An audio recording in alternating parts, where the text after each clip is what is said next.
All right, people, we are live on the YouTube, and joining me today is a grad student at Wilfrid Laurier College who wasn't even on Twitter a month ago and is now a major player in the free speech wars. Lindsay Shepherd, welcome to the Rubin Report. Thank you. I think you're the first guest. I usually tell people right before we start that there's booze behind you, and you're the first guest, I think, that was about to a bottle of something. To say about the current predicament you find yourself in? Yeah, sure. Well, first off, thanks for coming in. I'm glad we were to get you out here. You came from the great white north of Canada to be. Your story is completely crazy and yet totally obvious to people, I think, that have been paying attention to what's going on sort of at universities and in free speech in general, and crossing the border, by the way, of Canada and the United States and plenty of other countries. So first off, before we get into the details, and we're going to play some audio and we're going to read some statements and all that stuff, how are you? I'm doing well. It's been a pretty crazy time. For example, earlier this week I had a 6-page paper and a presentation due. Didn't do it. Couldn't do it, right? I don't have time. This has kind of taken over my life for now, but I'm okay with that. Yeah, and I'm willing to make sacrifices. Yeah, well, we need people like you in this fight, and I think you kind of got thrust into this almost accidentally, but it's pretty clear to me that you're willing to be in the fight, and that's sort of what we need. So before we get into all the specifics for the people that don't know anything about you, tell me a little bit about what you study in the first place. What are the things that actually brought you here in the first place?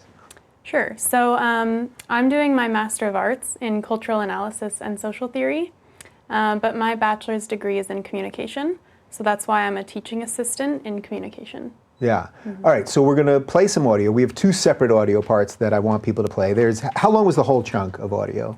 About 42 minutes. Okay, so about 40 minutes. So we're going to play a piece right now that's about 5 minutes, and then later we have a piece that's about 3 minutes. I'm sure many of the people have listened to the whole thing, but we tried to parse out the parts that I thought were most important. But before we play them, why did you record the audio? So I got an email summoning me to the meeting. And the audio is of the meeting that I'm speaking of. So actually, why don't we set it up first? So what did you actually do that caused you to be summoned to a meeting? And again, this is about 6 weeks ago or so, right? Yes, it was at November 1st. So I played about 4 minutes of a debate between Jordan Peterson and another fellow at the University of Toronto named Nicholas Matt. So two scholars on a show called The Agenda with Steve Paikin, which is just like a great moderate talk show produced by TV Ontario, which is like a public broadcaster in Ontario. Mm-hmm. But it turns out someone was offended, and it all went down from there. So yes, I got an email saying that there were some concerns about the content of my tutorials. Okay, but then it said, this was from Professor Rambukkana, who was writing this email. Yeah. I'm asking someone from the Diversity and Equity Office to come in to meet with us. And I thought, like, if they're going to bring a diversity and equity official in over this, I need to record this, because if this ends up being ridiculous, which it was, then I want to have proof that this is happening. Man, so you really were tipped off to some of what has been going on. This didn't come as a complete surprise to you. In that case. So a professor, so what we're going to hear is the professor and the diversity officer talking to you. And how did you do it, by the way? I think people would like to know. Did you have was it your iPhone in your pocket? Was something in your pocketbook? What did you actually do? It was just my laptop out in front of me. Really? Did they wonder why your laptop was right in front of you while you were having this meeting? I said I was taking notes. Yeah. Yeah, so there was 3 people in the meeting, Professor Rambukkana, and then Dr. Herbert Pimlott, who's my program coordinator, my master's program. And then the diversity and equity official is Adria Joel, and she's in charge of gendered violence and sexual assault prevention. Right, and a couple other things that we should just clarify. The complaint was anonymous, correct? So so they were saying someone was offended, but no one stepped forward to say that they were the person that was offended. And also, just to be very clear, the piece that you showed, this wasn't about whether trans people should have rights or be treated poorly or anything like that. This was about the debate over the words that we can use related to their pronouns, correct? Exactly. Yeah. Okay, I think, have we set it up properly? Yes. You feel good about that? Yep. All right, so we're going to throw to about, it's going to be roughly about 4 or 5 minutes of audio here, and then we'll be back with Lindsay in a moment. So if you would just give us the whole story, and then sorry, but I just feel that because I'm just sitting in and I. Yeah. Okay. So we have to teach about grammar, and in the Pearson book there was a section about pronouns and using like gendered language. So I wanted to make it more engaging. So what I did is we were talking about in papers using they as like a singular. And then we were also talking about like his and hers and like how to construct sentences with that. And then to contextualize it, I brought up like a YouTube debate. So a debate with both sides, Jordan Peterson's sides and this fellow named Nicholas Matt, who's also a prof at U of T. Okay. And they... Do you have the name of the video? It was from the agenda with Steve Paikin. Okay. It was like a YouTube debate. It was 1 hour long, but I showed about 5 minutes. Okay. And then the students were very interested, I could tell. All of their eyes were on the screen. And after, when we had a debate, there were people of all opinions. And like from what I could see, it was a very friendly debate. Obviously, this person who had an issue did not express it to me. They just went straight to whoever. I don't really know what happened. So. Okay. Just for some additional context, so you came from U of T, is that right? No. From SFU. From SFU. Okay, so you weren't like one of Jordan Peterson's students. No. Or anything like that. So just to give you some context about Jordan Peterson he is a figure that's basically highly involved with the alt-right. The website Rebel Media, which is an alt-right website, has been involved in raising multiple hundreds of thousands of dollars for his research. It's close to a week and a half ago, he gave a lecture in which he identified student protesters, like by posting their social media accounts so that people would bully and threaten them online. He lectures about basically like critiquing feminism, critiquing trans rights. I'm familiar. Like white supremacy. I follow him. I'm not critiquing you. Okay, so the thing is, can you shield people from those ideas? Am I supposed to comfort them and make sure that they are insulated away from this? Like, is that what the point of this is? Because to me, that is so against what a university is about. So against it. I was not taking sides. I was presenting both arguments. Okay. So the thing about this is, if you're presenting something like this, you have to think about the kind of teaching climate that you're creating. And these arguments are counter to the Canadian Human Rights Code. Ever since, I know that you talked about C-16, ever since this passed, it is discriminatory to be targeting someone due to their gender identity or gender expression. So bringing something like that up in class, not critically, and I understand that you're trying to It was critical. No. I introduced it critically. How so? I said, it was in the spirit of debate. Okay, in the spirit of the debate is slightly different than being like, okay, this is a problematic idea that we maybe want to unpack. But that's taking sides. Yes. Like, it's taking sides for me to be like, oh, look at this guy. Like, everything that comes out of his mouth is BS, but we're going to watch anyway. Okay. So I understand the position that you're coming from and your positionality, but the reality is that it has created a toxic climate for some of the students. How many? It's great that... Ooh, like how many? Okay. One? May I speak? I have no concept of like how many people complained, like what their complaint was. You haven't showed me the complaint. Yes, I understand that this is upsetting, but there's also confidentiality matters. The number of people is confidential? Yes. Yeah. It is one or multiple students who've come forward saying that this is something that they were concerned about and that it made them uncomfortable. If this is, for example, a trans student, this is basically debating whether or not a trans student should have rights within one of their classes. And that's not something that is really acceptable in the context of the kind of learning environment that we're trying to create. It would be the equivalent of debating whether or not a student of color should have rights or should be allowed to be married. Do you see where how this is not something that's intellectually neutral, that is kind of up for debate? This is the Charter of Rights and Freedoms. But it is up for debate. But you're perfectly welcome to your own opinions, Mm-hmm. but when you're bringing it into the context of the classroom, that can become problematic.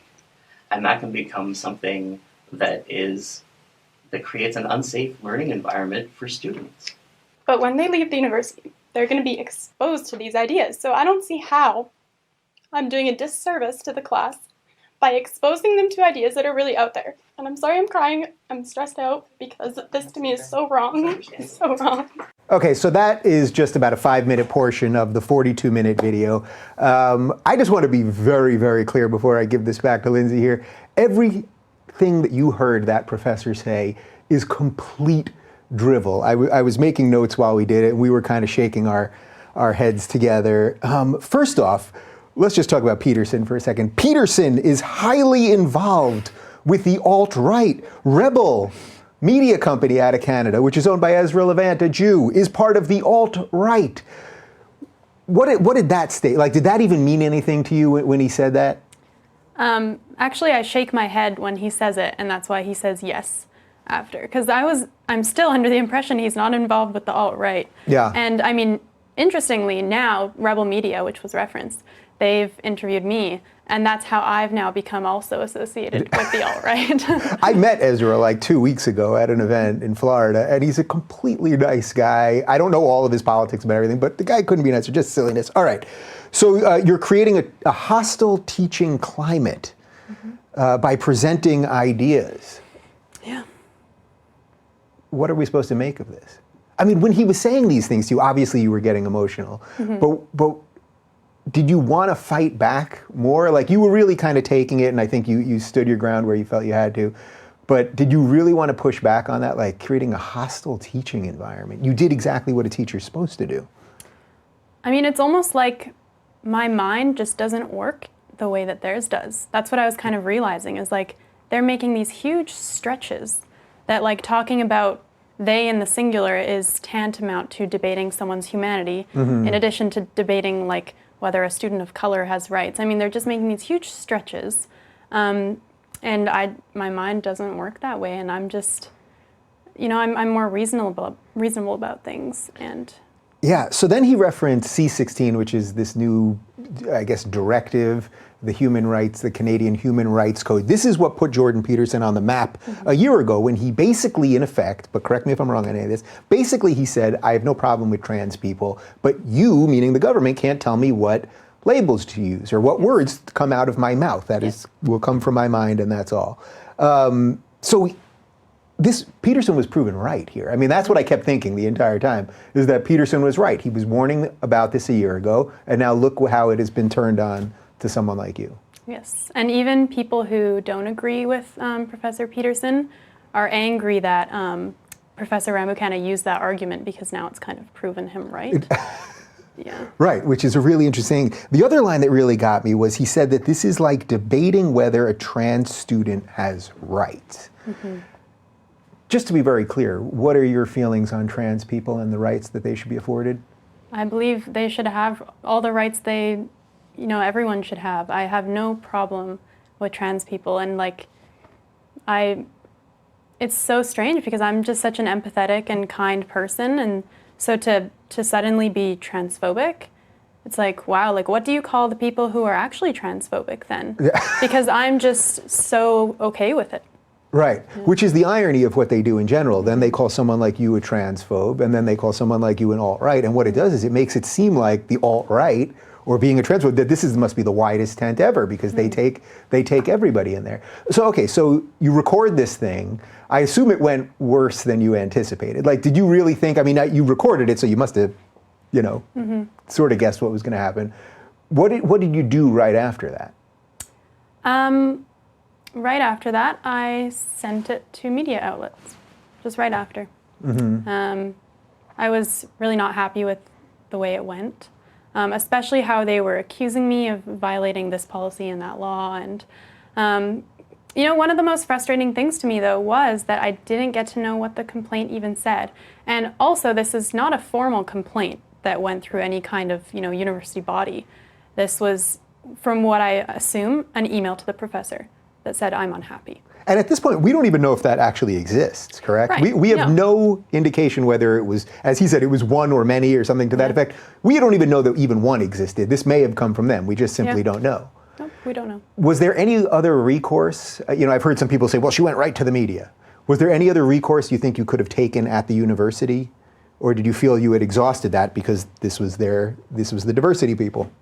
Yeah, and the diversity and equity people control a lot more than we might realize, I think. And just seeing the president of the university's response to all this, what would have been the point of going to her? I mean, look at how she's reacting. She's publicly made it clear that, like, she's not willing to support what I did.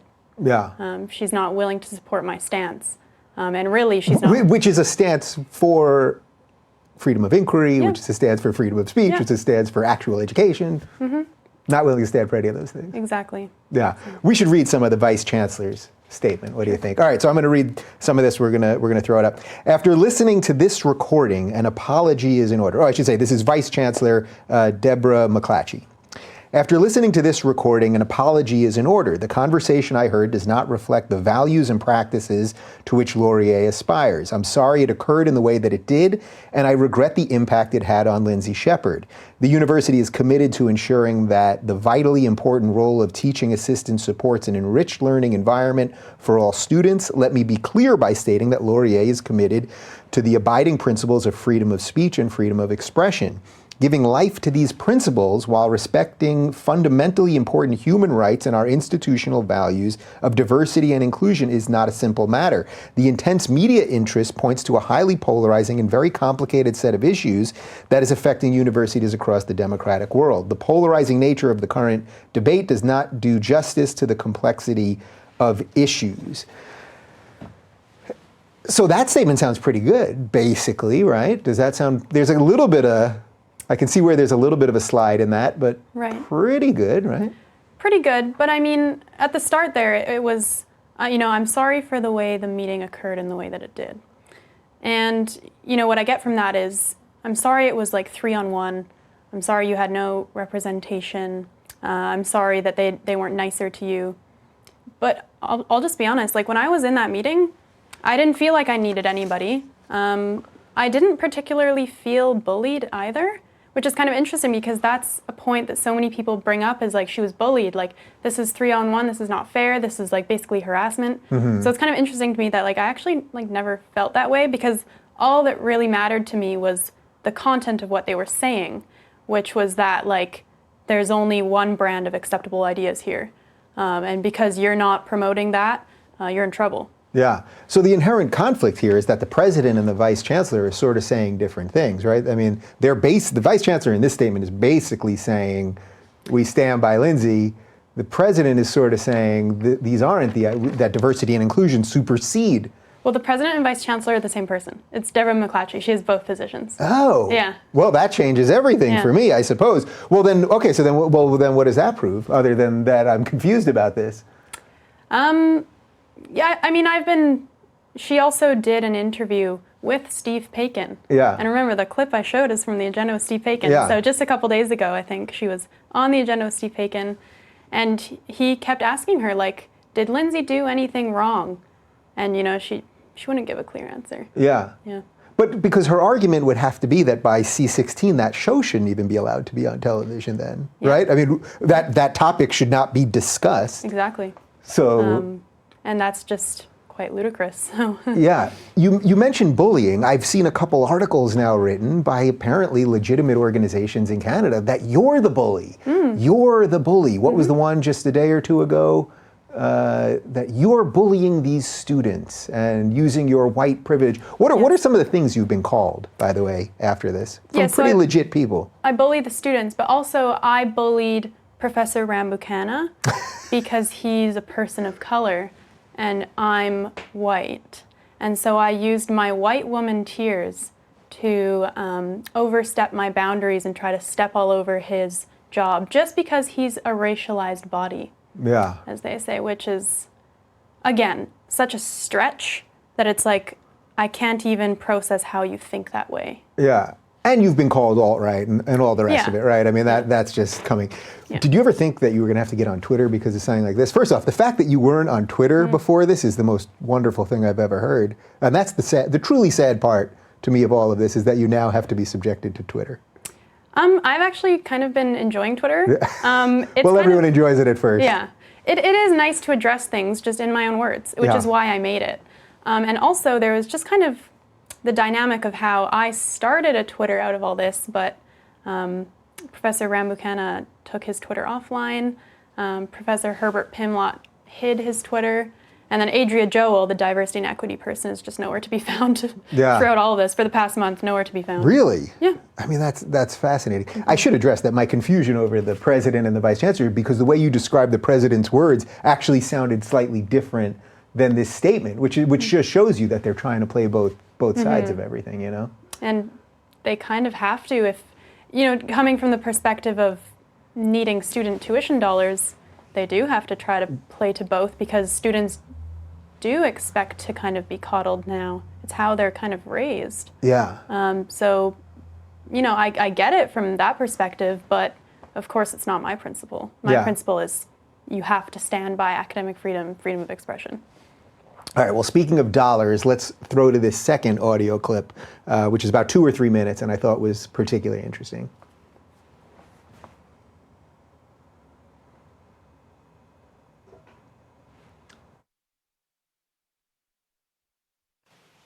Do you understand how what happened was contrary to?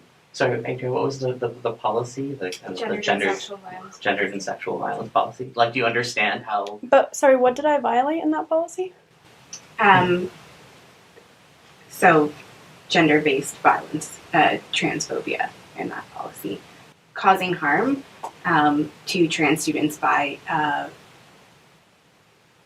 framing their identity as invalid, or their pronouns as invalid. Or something Potentially invalid. So I caused harm, which and is violence. under the Ontario Human Rights Code a protected thing, and also something that Laurier holds as a value. Okay.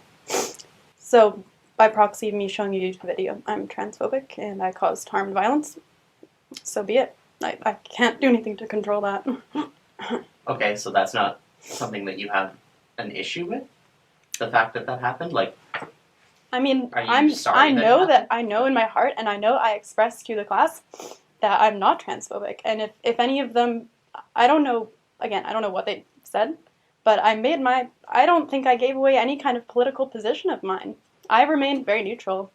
And that's kind of the problem, is that if you're framing something that is like this, like, just to give you the example of, like, in lecture, I also showed something that was from, like, a member of the alt-right.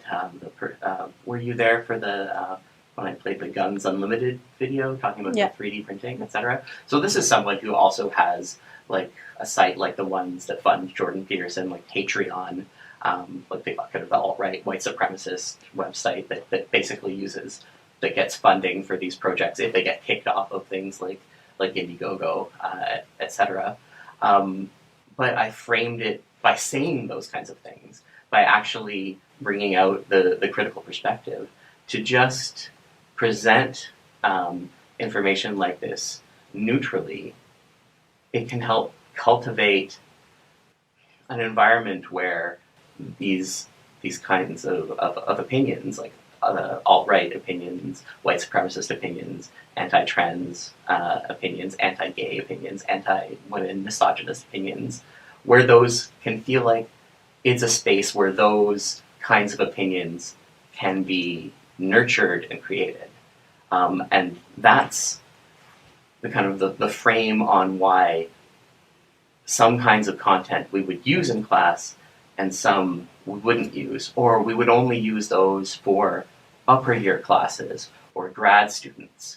Like, for example, in one of your classes, it might be appropriate to watch a white supremacist like recruitment video, something that Richard Spencer has done, because they're students with more critical faculties that have been exposed to more things, that have had more time to kind of process. These are very young students.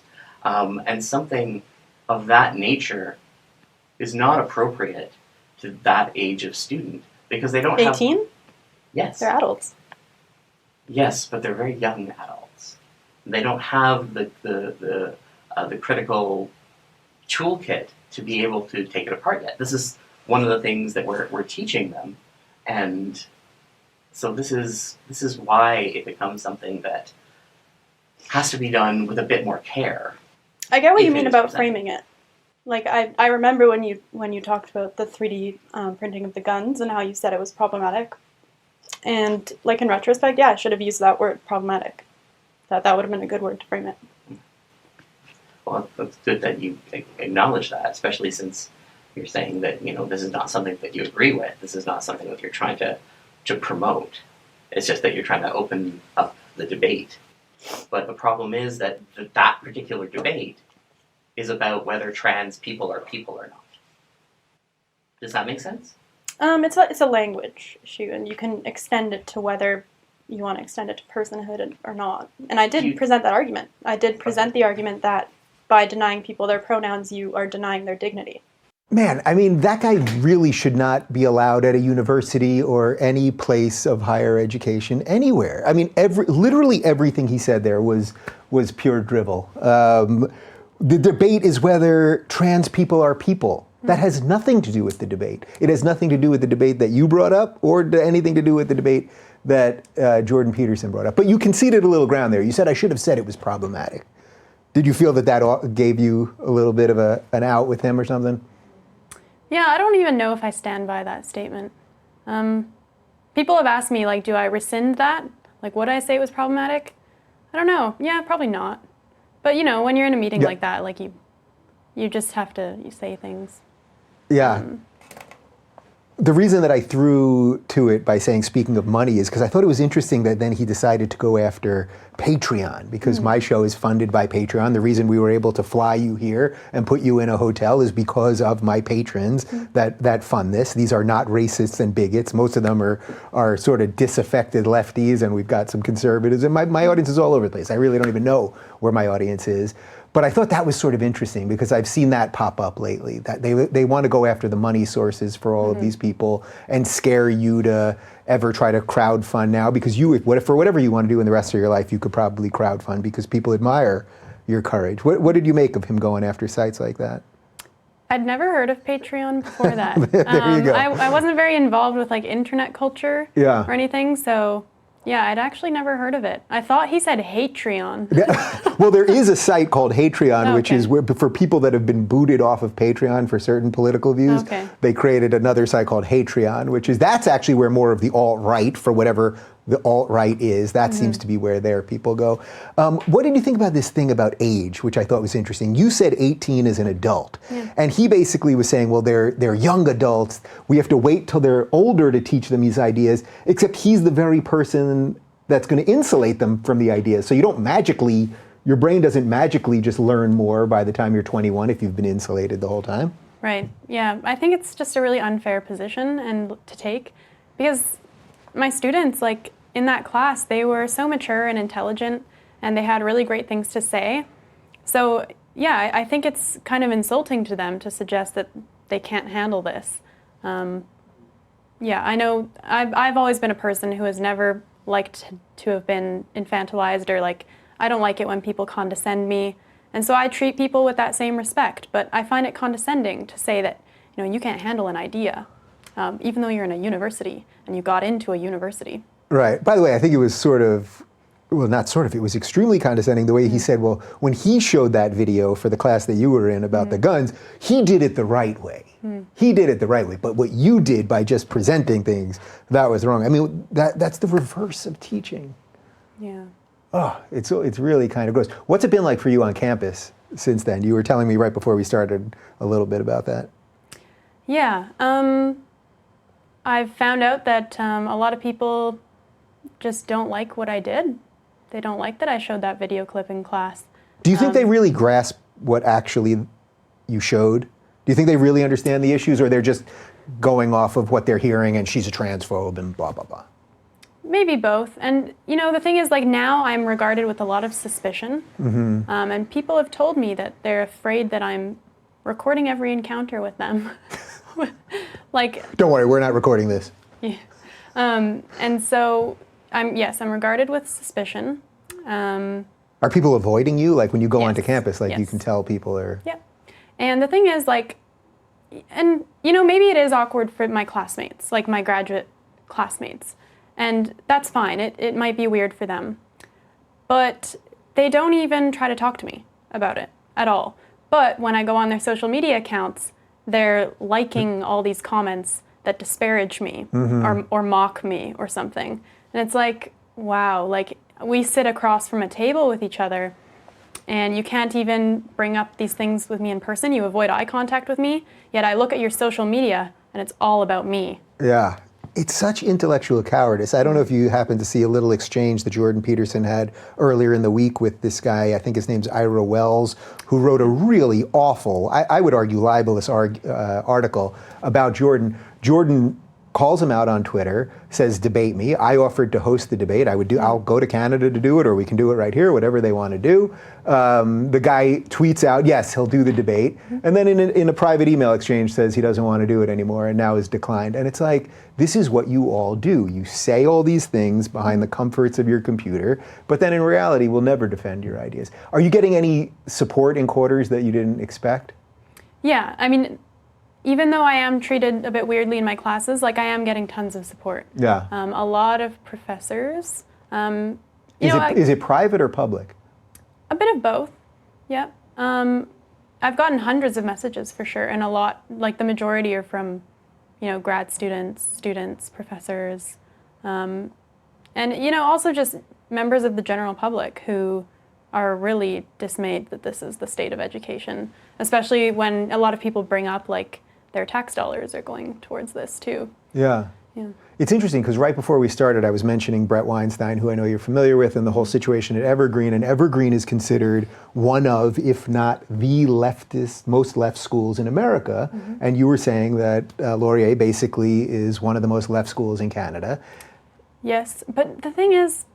So you would think, by standard logic, you would think, oh, these would be the most places of most tolerance, where trans people would be most accepted, where racial minorities would be most accepted in all this. And yet the narrative is now suddenly that they're all under attack at these schools. Yeah. There's a lot of homogeneity with the ideology of Canadian universities, though. There's something called the Campus Freedom Index, and it talks about, freedom of speech on campus, and no Canadian schools do particularly well at all. I know Wilfrid Laurier has, across the 4 criteria, I believe just D's and F's. Wow. Yeah.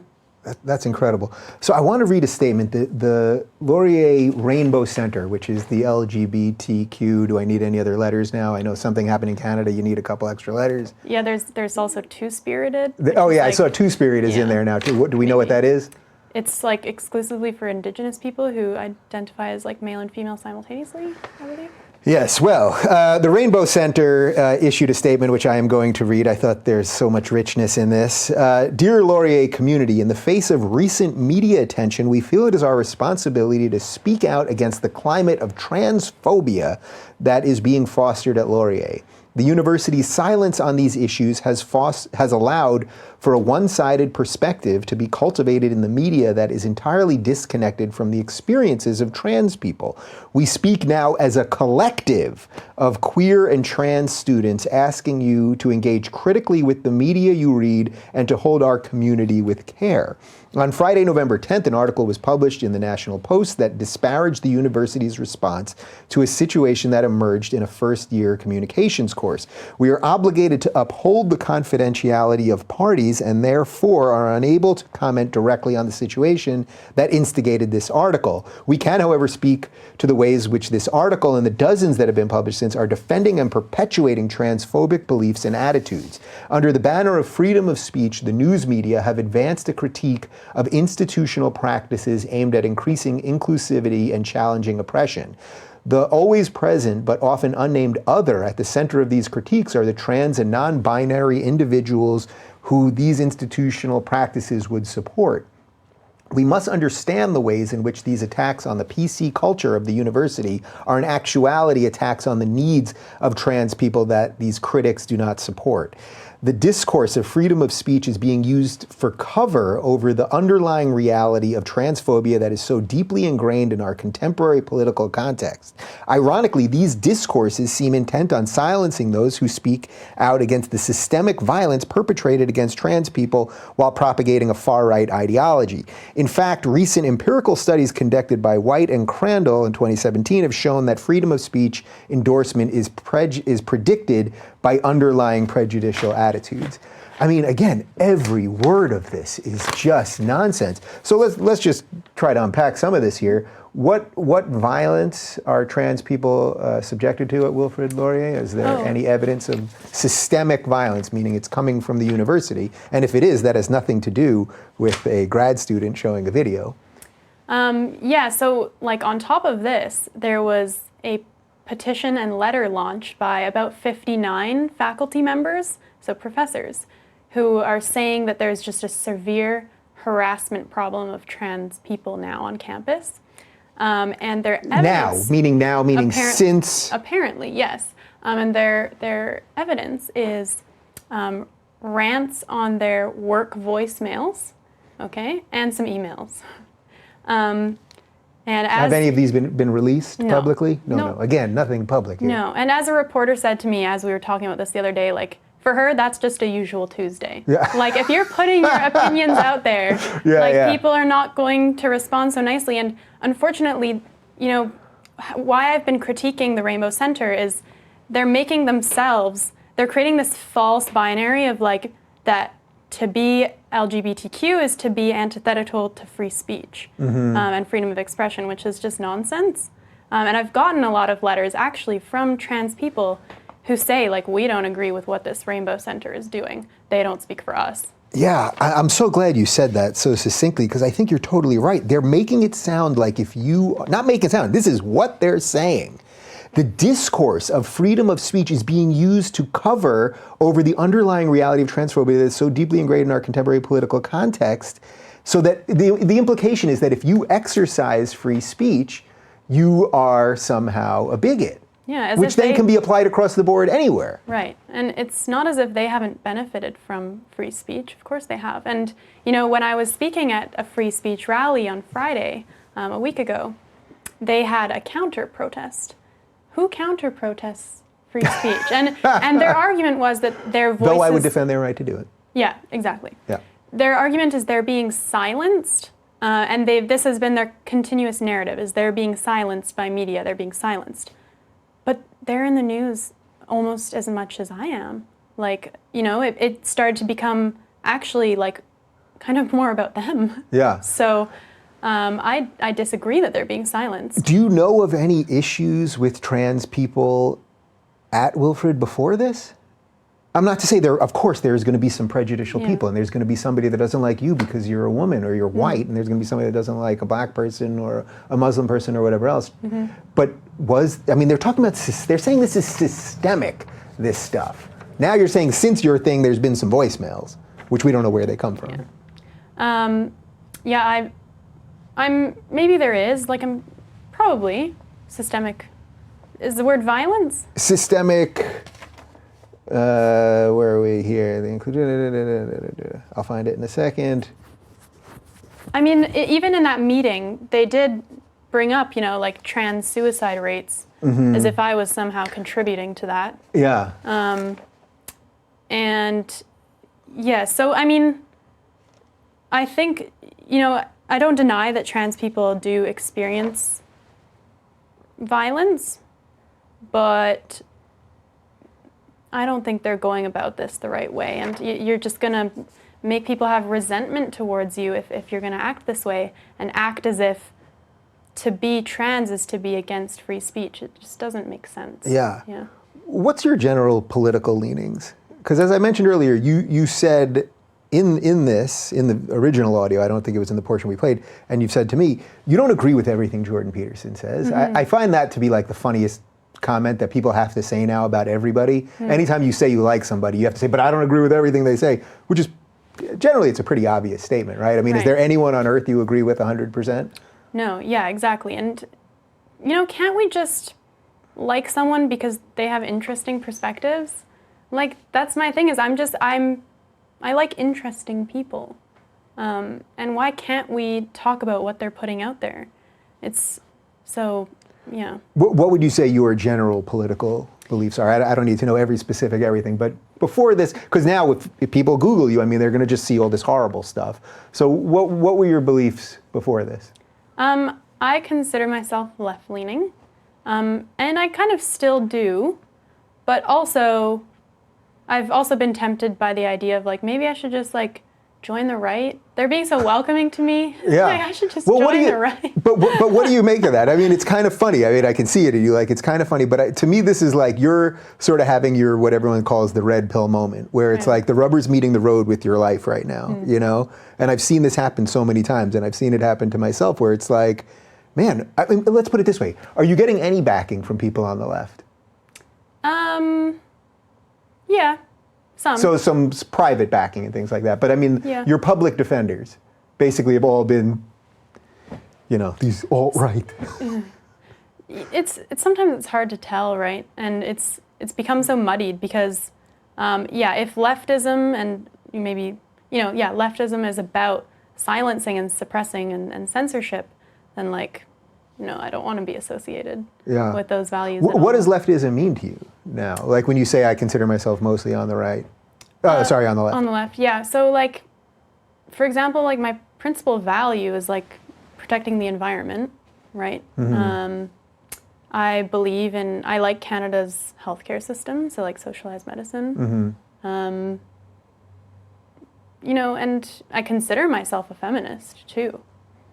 And so, you know, it's interesting that I can be in agreement with all those things, but they still think I'm a terrible person. Yeah. So. Where does the feminism piece fit into this? Because I'm going to guess that the feminist community, the general feminist community, ain't going to be having a lot of what you're serving up these days. Yeah, I mean, I kind of almost understand some resentment to feminism now. Before I thought like, yeah, those people just don't get it. But now I'm kind of seeing why there's resistance towards feminism, and it's because of this kind of censorship stuff, and it's because of, you know, making males out to be like devious people. You know, that's just not helpful. That's not productive for society. So, you know, that's something that I've come to realize now, is kind of understanding where that resistance comes from. Yeah. So you're sort of going through it right now, like you're kind of really challenging all of your beliefs. Yeah. Yeah, it's actually kind of cool in a way, right? Like, I know it's kind of exhausting probably, but... Yeah. But I like learning about other people's perspectives.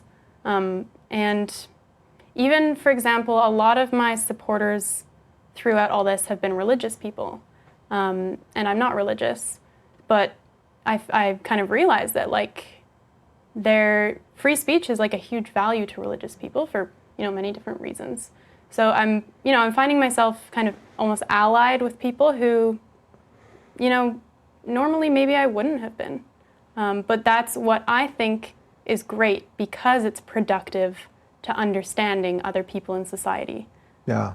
I mean, I can't tell you how much I truly hear you. And I think that so much of my audience can truly hear you, because I think a lot of them are going through this sort of same thing. What about friends and family? Support or not support? Are your family, are they supportive of everything you're doing? Yes, they are. Yeah. Yes, and also my friends are as well. Yeah. Have you had any friends that have given you the... Really? Nope. Oh, well, I hate to tell you, but that's coming next. Okay. But you're going to get a lot of new friends at the same time. Yeah, I mean, that's great. that's truly what's going to happen here. Has any of this affected sort of what you want to do in your future? If I was to ask you 6 weeks ago what you wanted to be when you grow up and you're out of school? I didn't know then, and I still don't know now. Yeah. Yeah. But I suspect this will probably... Change things? Yeah. Yeah. because now I've kind of made it clear that I'm not willing to play along with the political correctness stuff. And, you know, once you take that position, there's a lot of people who regard you as like kind of a dangerous person. But I think I'm not interested in a society that is so stifling and feels like they need to censor themselves around other people. It's just, it's almost even just kind of bland, really bland. And it's also fake, because a lot of people will play the game around other people and they'll go along with the political correctness stuff, but when they go home, they're true color, like they make fun of things and they grumble about the political correctness. So it's also just fake. Yeah. Well, that sort of goes to the virtue signaling you were talking about before, where it's like in your classes, these kids, these students, will sit across from you and say nothing, but then they'll go online and publicly, you know, because they want the cred, they'll throw you under the bus or say all these awful things about you, but they never have the guts to sit across from you and do it right then and there. And maybe that's also just a result of, is that like the culture we live in now, you know? Like people are more passive aggressive because they can say stuff online. Yeah. So I saw you got into a little thing on Twitter where someone was calling you. Well, I guess it was, who was the girl? I'm sorry, I don't remember her name. I believe her name is Adita Chowdhury. Yeah, okay, so she wrote an article, I think, on medium.com, basically, I mean, she was in effect calling you a white nationalist, right? What were some of the exact words? It was that article, but just also her tweets from, you know, almost from the day I started my Twitter. I want a white ethno-state. I have, you know, I'm a crying white girl. Have you ever called for a white ethno-state? No, and I never will. Just want to get that out there, you know? Yeah, and, you know, so for my 2 first years of university, I was also in this kind of camp of ideas, is that white people are racist no matter what. Like, I bought into that idea. And, you know, I bought into the idea that it's just a power structure, there's no such thing as reverse racism. But I started to question that, and I started to see that it's actually, like, hurtful what they say. And I don't tolerate any kind of racial harassment, because what she's doing is racial harassment. Yeah. And it shouldn't be tolerable for any race. What's interesting is, so as someone that was in that line of thinking pretty recently, did you think you were racist? Because if the idea is white people are racist, by definition, by the color of their skin, their immutable characteristic of whiteness, that they're racist, meanwhile you're white, while having those thoughts, did you automatically have to think you were inherently racist? I definitely had, like, struggles with the white guilt, you know? And just, like, always having to be aware of cultural appropriation and that kind of stuff. But eventually I just rejected it, because it just, you know, I just don't agree intellectually where these ideas come from. You know, it gets to the point, like in one of my classes just a couple weeks ago, someone said, he was kind of making a comment about how white people who eat quinoa are racist because then the people who farm it can't eat it. And that's just kind of the thinking now, and I just, I like quinoa. I like quinoa too. High in protein, light, saute a little garlic. I guess we're Nazis now. The Nazis did love quinoa. I think that's the main takeaway from this whole thing. So this girl writes this piece about you, and basically you sent out a tweet saying that in effect what she was doing was libel. And then I saw a little bit of pushback, people saying, wait a minute, the new free speech absolutist is now calling something libel, which I think is so fascinating to me, because libel is a law. Yeah. There are libel laws. I am a free speech absolutist, but I do believe in the libel laws. I have no problem with them whatsoever. If you malign someone to destroy them, which by calling people white supremacists and Nazis, these days you're calling for violence, because a lot of the same people will say you can punch a Nazi too. So they're actually calling for violence towards you. But did you struggle with that a little bit when you were sending that tweet? Because I've done the same thing too, by the way, and I got shit for it, and I don't regret it. Well, I think what she's doing is trying to ruin my reputation. Yeah. And associate me with all these things, and which I'm so clearly not. And what really troubles me about her personally is she's a PhD student. at another university in Ontario, from what I can see on her profile.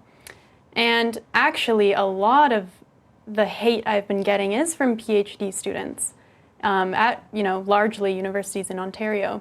And it's just so troubling because those people are going to become professors, a lot of them. And those people are going to have serious power over the way that we think. And so if they're just literally of the idea that there's a correct way to think, those people should not be in positions where they're leading young thinkers, right? Absolutely not. And especially someone like her who is, despite my struggle to say this, but she's a racist, basically. She's a racist against white people. Because now I'm starting to think, okay, I think you can be racist against white people. Yeah. Even though I was taught in university that doesn't exist. It does, doesn't it? Well, because it's so inherently racist, because what she's basically saying was that if you said the exact same things that you say now, but you weren't white, that it wouldn't be racist. Right. That ain't right. But you know what we'll do in honor of open inquiry? Adita, that's her name. I will gladly invite her here. I'll find out and reach out to her. Okay. I will find her and welcome her here to sit down with you again. I'll gladly fly you both out. Sure. I suspect she's probably not going to want to do it, but I gladly will do it, and I will be as neutral as I possibly can be. I know we have to cut this short because you're heading back to Toronto now, but I'd love to get you in here with Jordan sometime, and you can, to Jordan's face, I know you did Crowder with him last night over Skype, but you can talk to him about the issues that you might have differences with him, and I think he would love to do that. And more than anything else, I just want to thank you for doing this, because we need people, brave, decent people like you to be doing this. And I think that's why you're getting the reaction that you're getting. It's like we keep looking for other heroes because there's so many bad actors these days. And I genuinely thank you for taking the time, and I wish you luck on everything you're doing. Thank you. All right, guys. So for more on Lindsay, you can follow her on Twitter at New World Hominin. And normally we do Patreon questions after this. We're not doing it today because Lindsay does have to jump on a flight and get back to Canada. But I do want to give a special shout out to all our patrons who make shows like this happen, because we were able to fly Lindsay out. We put her up in a hotel. I can't even buy you lunch, though, because you got to get out of here quick. But I'll find something here that I can give you. All right, guys, thanks for watching. And again, it's New World Hominin on Twitter.